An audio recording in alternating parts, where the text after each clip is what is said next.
while allowing you to truly live it. Get ready for raw, honest conversations with entrepreneurs making thousands per month selling their own digital products and people just like you who ditch self-doubt to create the life they've always wanted. If you're ready to make more money, have more impact, and still have time for the things that matter most, you're in the right place. Grab your sneakers, head out on your hot girl walk, and let's dive in. So over the past few weeks, I have been doing polls and asking y'all questions in my emails about what you are struggling the most with when it comes to creating and launching either your first or your next digital product. And the crazy part is that so many of the things that y'all said were exactly what held me back for the longest time. And today we're going to talk about how to basically get unstuck and move forward so you can finally do the damn thing and launch your digital product this summer. No takebacks, okay? Now, I want to preface this by saying you are not lazy. You are not behind. You are literally just stuck in one of these 5 paralyzing zones. I don't know what else to call them. I've been thinking about this for like all morning and I can't figure out a better term for it, but just know I have been in all of them at one point or another. And I promise there is a way through them. The first one is where I was stuck for pretty much the longest time. And that was finding clarity or direction on what I wanted to create, right? Like basically deciding on what my first digital product would be. And it's funny because I totally forgot I did this until I posted a thread about it this week. But in 2022, before my business, as you know, it took off, I was actually posting on 3 different Instagram accounts with 3 different niches to see what I wanted to do. I knew I wanted to create a digital product, but my brain was having such a hard time getting clarity on which one to choose. Like it was brutal. And I just remember feeling so stuck. So what I did was I posted on 3 different accounts. And the first one was my personal account. And I was kind of just leaning into what I wanted to do, maybe around a personal brand that was more like personality and family driven. And then the second one was about just being a mom, and it was just me and just talking about like the foods I was feeding my daughter Bean around eczema, because she had eczema and we completely, had to fix a lot of things in her gut. And I truly believe like the food I was feeding her was totally helping. So I was like, oh, maybe I'll make a whole Instagram on that. And then the third one was, I called it In the Real World, but I spelled it REEL, like reels. And it was all about using reels. And that one, like I really loved it. But at the time I was running somebody else's Instagram, like an educational one around floral design. And I was seeing like massive success with reels. But the hard part about that is that it was not my journey per se. Like it was my client's journey essentially, which I was doing all the work and like it was my videos and like my brain and all those things, but I was having a hard time connecting that. So those were the 3 accounts that I did. And I will say I got so much clarity that I did not want to build a personal brand like that involved my family so much, because I really wanted to be able to give my daughter and any future kids that I have and my husband like their privacy. Like I didn't want my page to rely on like family content. So that was really nice to realize that very early on.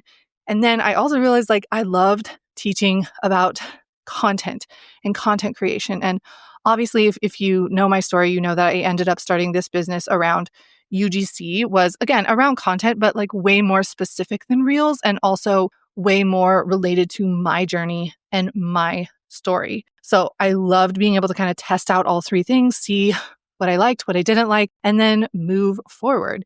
And some of the things that my brain were struggling with kind of looked like, I don't know what digital product to make. I have way too many ideas. What if it's already been done? Will people even want this? I mean, does any of that sound familiar? Is that what your brain is doing right now? If your brain is thinking those things, here's what I want you to know to help you find clarity and move forward with an idea. First and foremost, you don't need the perfect idea. You really just need a clear and tangible idea for your digital product. You also don't need to be the first one to create something on a certain topic. You just need to be the better choice for your ideal customer or client, whatever you want to call them, to want to learn from, aka someone who has gone through what they are currently going through. And you don't need to guess what people want, right? You really just have to listen to what they're already struggling with and create a digital product that helps them with that. And if you are torn between multiple ideas, like you're multi-passionate, I have struggled with that so much in my life in general. I want you to ask yourself this: which one could you talk about for the next 90 days and not get bored? And I don't even know if I want to say not get bored, because there's always going to be boring days in business. But what is something that like lights you up and that you love and that you know you could talk about for a long time? And if you're also worried it's been done before or it's an oversaturated niche, I want you to ask yourself this: how can I make it simpler and faster for my ideal customer to get their problem solved? And when it comes to identifying the problem you solve for them, please, for the love, keep it simple. You are helping them solve one specific problem in this digital product, not 500. One.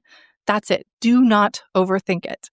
Okay, next up, and this one still creeps up on me every once in a while, which is so annoying, and that is imposter syndrome. Crap like, I'm not an expert. I don't even know what I teach. What if people judge me? What if I fail? What if I actually succeed and then I can't keep up? I have been there. Honestly, all of us have.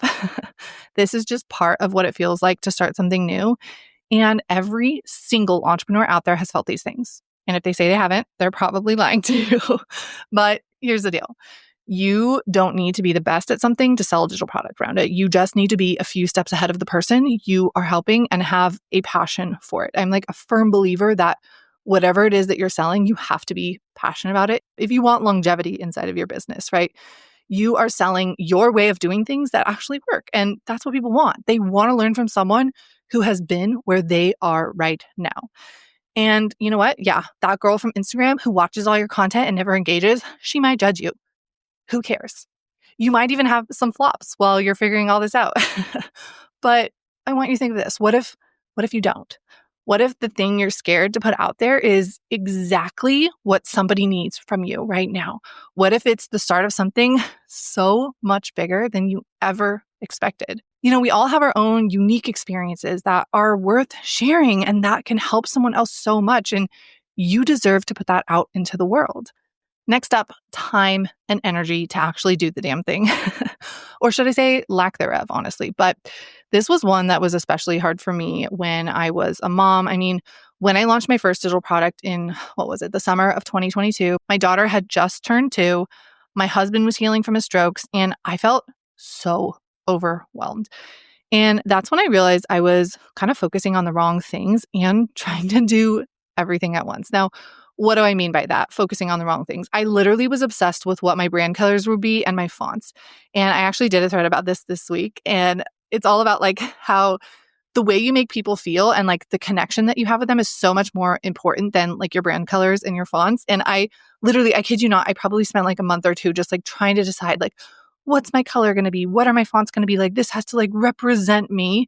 And I wasted so much time thinking about things that, yes, in the long run, does your branding matter? Yes. But in the beginning, it's more about how you make people feel with your content, how you connect with them. And not only that, I was literally trying to do everything at once. And when I started to break things down into different phases of the process, which is now what I teach my students, my brain was like suddenly able to focus so much better because it was one phase at a time, not, okay, I have, 3 months worth of things to do or 6 weeks. I think I launched it in like less than 6 weeks. I have 6 weeks worth of stuff to do and I need to get it all in one day. No, that absolutely does not work. You have to spread it out and kind of space it out into different phases. Okay, the fourth thing that scared the crap out of me at first was audience building and selling. Because, if you want to sell a digital product, you need an audience or a community of people that will want to buy it, right? And something I see so many people doing is building their digital product in silence, right?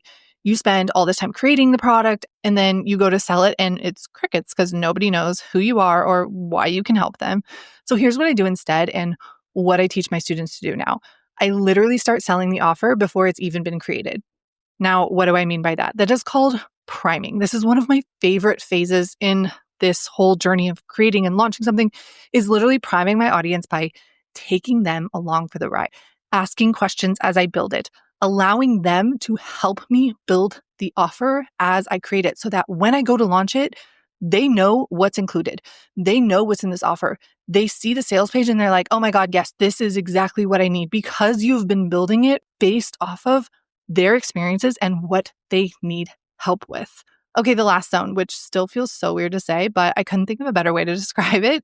But the last zone that held me up was the execution and mainly the tech side of it all. I swear, I lost so much sleep over this. I was worried I would set things up wrong or mess up. And I felt like so stuck and sick to my stomach about this, like the technical side of things.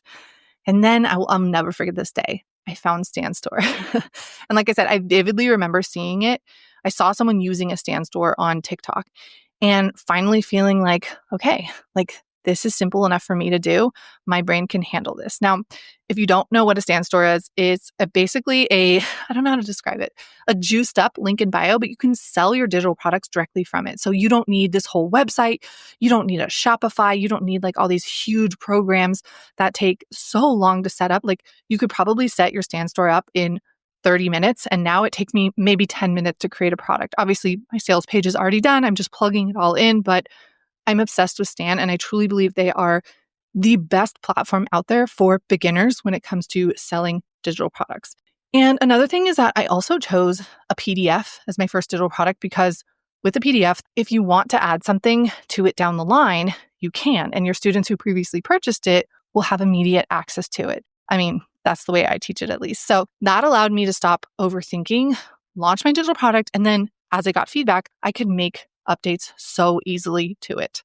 Now, at the end of the day, I want to remind you, done is better than perfect. And you will learn so much more from starting messy and just going for it than you would from sitting around and overthinking yet again. Like, do not go into another fall without having your digital product ready. Like this summer, this is the time to do it. Let's do it. Let's make it happen.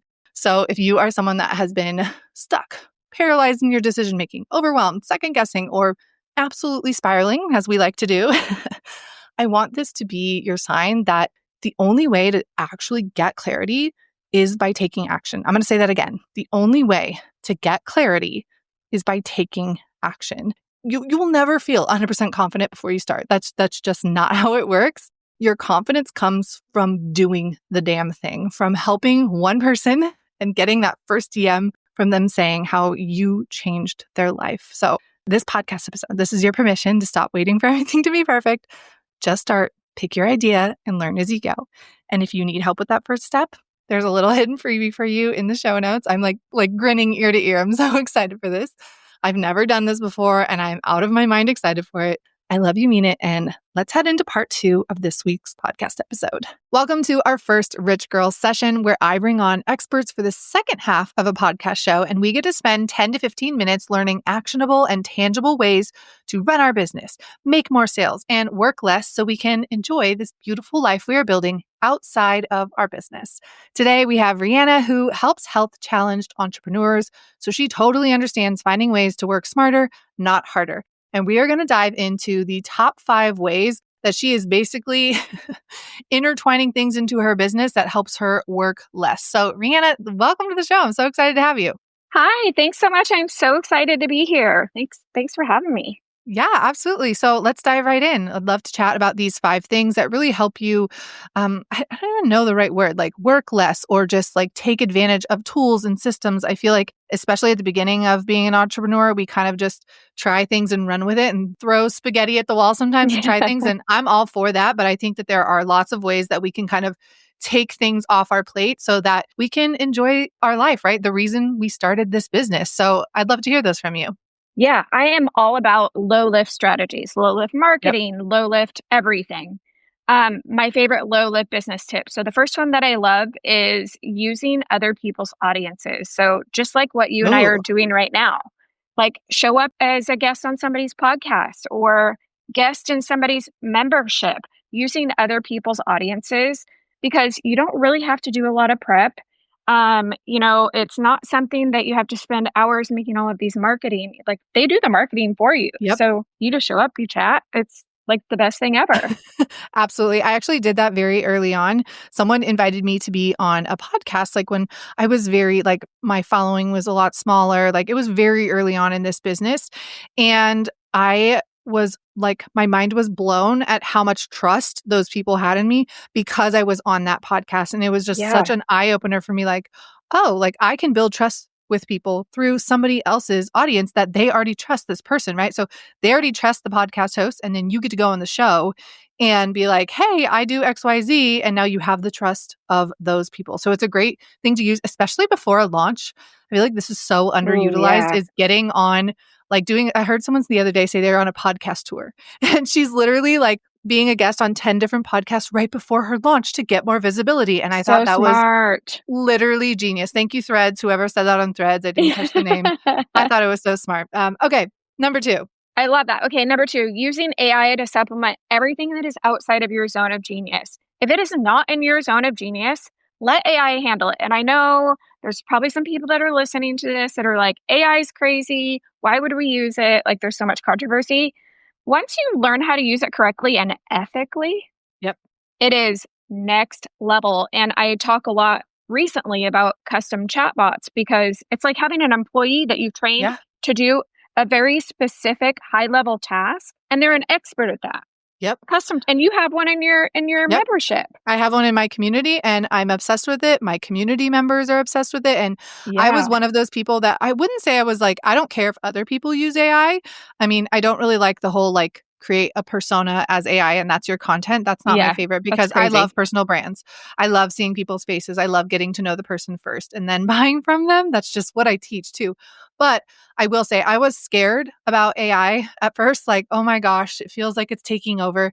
And I saw somebody again on Threads. You guys, if you're not on Threads, please get I on love Threads. It's so threads. much fun. But I saw somebody say that AI is not going to replace creators. AI is going to replace the creators that do not utilize AI, right? Because AI really saves you so much time if you know how to use it. And here's what I'll say. AI is only as good as you train it. So the reason I Yes. didn't just tell my audience, like, oh, go to ChatGPT and plug in these prompts is because they would be pretty generic responses, right? But what we do with these GPTs is we go in first and we train them on your voice, on your offers, on your sales pages, on phrases that you would say or not Yeah. say. Like I tell my content GPT that I use for, I use it to help me outline things and I use it to help with like podcast show notes and all the things. I tell it things like, hey, I don't always use correct grammar. I'm Yeah. more conversational. So please be more conversational when you write this thing for me. So I'm obsessed with GPTs. I think they're amazing. Don't you have some products around them too? I do. I have 12 custom chatbots that I've Oh, created. wow. And actually, Emily Pastaqueso the other day called them an army of chatbots. And I just thought that was so hilarious because I'm like, it is. And they all build on each other. So it Yeah. starts with like your brand voice and it just kind of works in conjunction. Which one's your favorite? The client Choosing a whisperer. favorite child. Yeah, it's the client whisperer. It's a two-phase chatbot. I learned how to create two-phase chatbots, which if you ever Ooh. want to geek out on that, I will totally geek out with you on that. But the first phase of the chatbot helps walk you through creating your succinct ideal client story. So not the crazy what color underwear do they wear story, but more like, let's get to the nitty-gritty of like Yeah. who they actually are. And then it takes that story and it acts like your ideal client. So you could be like, I have this digital product idea. What do you think of it? How long should it be? What format Wow. should it be? What price would you pay for it? That's What so smart. bonuses would you want? Like what would make you be like, "Oh my god, I have to have this right now." Yeah. And it is, oh my god, it's the best. That's so good. We will link that in the show notes for you guys as well. Okay. I think we're on number 3. Yeah, centralize your business. So once a year, I do this program. It's called the Chaos Detox, and it's a ginormous, crazy Notion template. One of the things that I struggled with the most was that I had something in Google Docs, and then I had something Mm. in like a Google folder, and then I had something on my desktop, and something in one. It was crazy. So I created a giant Notion template, and it has everything. My business plan. It has all my offers, and then like each one of my offers has every single thing that I need for that offer. So like the messaging format, the sales page copy, the social medias, all the links that I need, the discount codes, everything in one spot. Oh my gosh, genius. Game changer. I love Notion for this. Like, if you guys aren't using Ah, Notion in your business, like I use it for delivering freebies now. Like, my freebie will be on Notion instead. I use it inside of my community. I use it with my VA. Like, I just love the organization of yeah, Notion so much more. And I will still use Google Drive and Google Docs for certain things. I mean, like, I've been on Google Docs for years. yeah. I don't think I'll ever fully get rid of it, right? But Notion is so great for organizing things. And this is like the non-sexy part of being an entrepreneur. But if you don't do it, then things are going to get a little crazy. Like I am very type B. So the system stuff, like I'm like, but my VA is type A. And she's like, oh, hell no. Like, no, we are going to organize. So she'll like take my crazy type B brain and just help me kind of keep it organized because organization is not something that my brain needs and her brain does need it. So we use Notion for that. I'm obsessed with Notion. It's And I love amazing. the way you use Notion for, like, all the things, like, for, the rich girl reels and all of the prompts and Yeah. everything. It's so organized, it's Yep. easy to understand and use. It's Yeah, really easy to copy totally and paste underrated. too. Like if you're Yeah, someone that does prompts, like I do a lot of prompts and like implementation inside my offers. Like I am not just someone that throws all this information at you. I strongly value and give my students like so much implementation because I think that's a lot of the time that's what people are missing.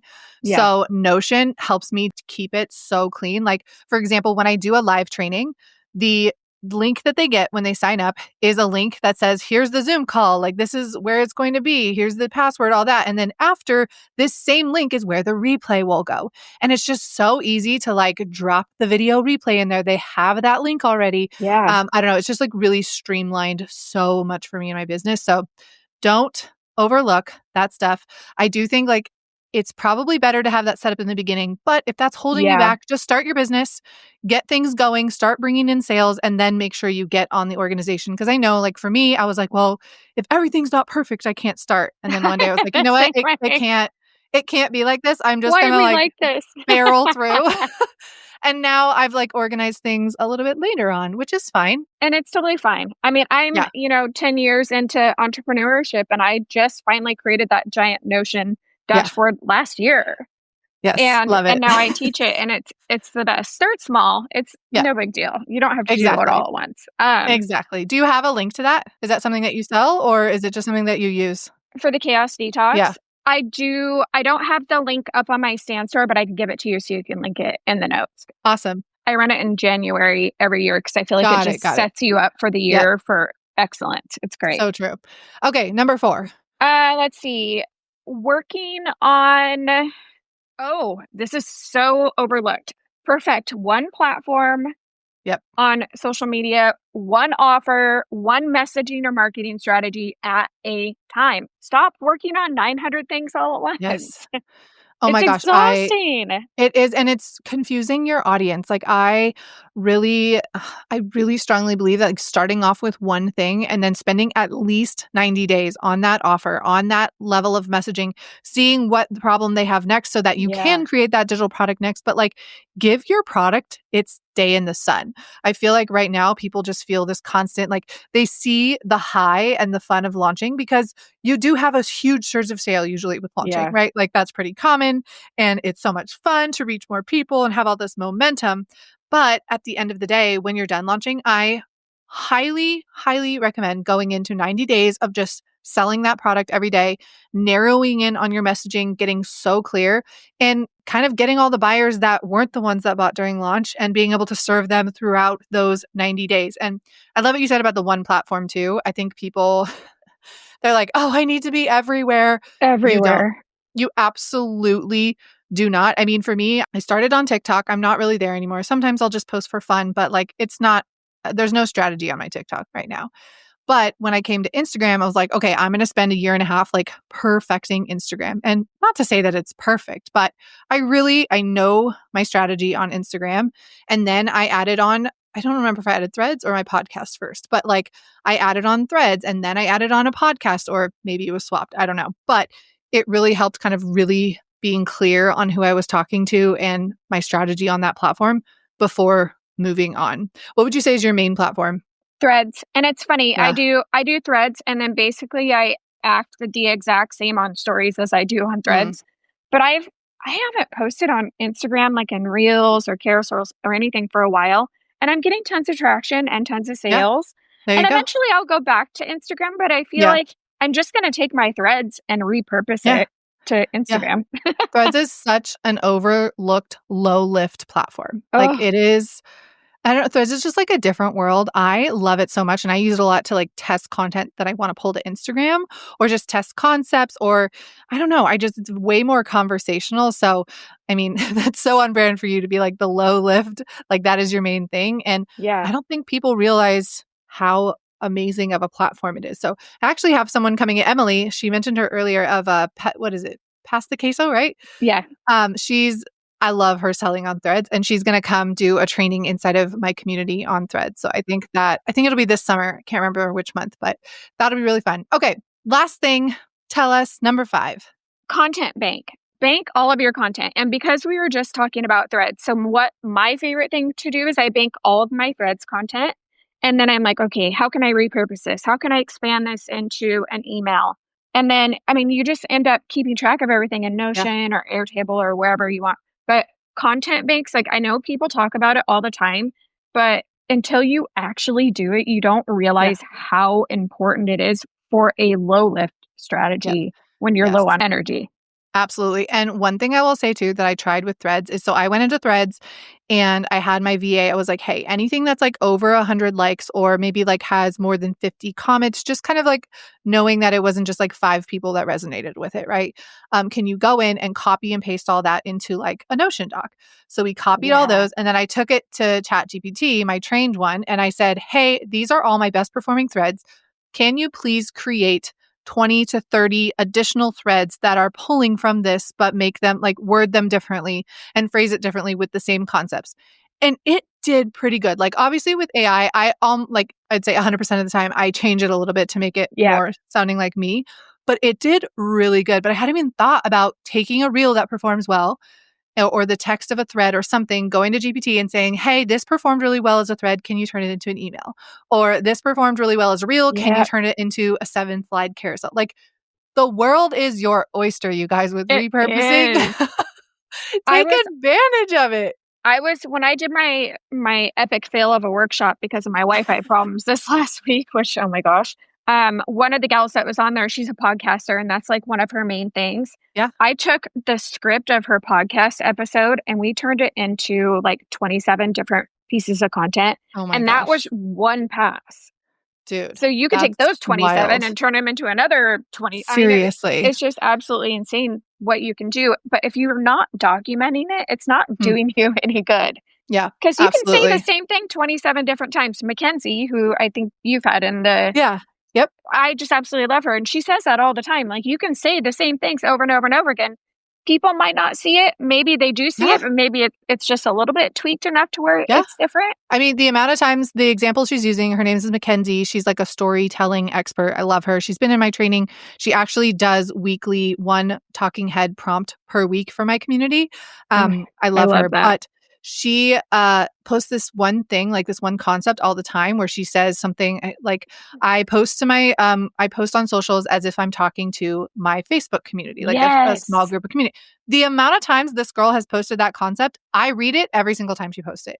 I Every just single think it's time. fascinating. And she always like, yes, she does reword it a little bit differently, I'm sure, but it's the same concept and I still read it. So do not be afraid to repurpose. Yeah. Thank you so much for coming on for this little session. This was so much fun. I'm so It was excited to fun. try new things. If you guys hadn't noticed, I am trying new things on my podcast. Year 1 on my podcast was, hey, I'm going to use this as a creative outlet and have fun and try different things. And year 2, I'm like, okay, let's get serious. Let's make this a little bit more strategic. So I hope you guys enjoy this. As usual, if you enjoyed this episode, please send me a DM and let me know or tag me on Instagram so that I know if you enjoyed it or not.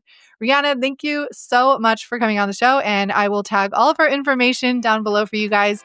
And I will see you next week. Thank you so much for hanging out with me and my guests today. If you learned anything from our episode, I would love it if you could share it over on your Instagram stories and tag me at Abigail Pugh. Until next time, love you, mean it.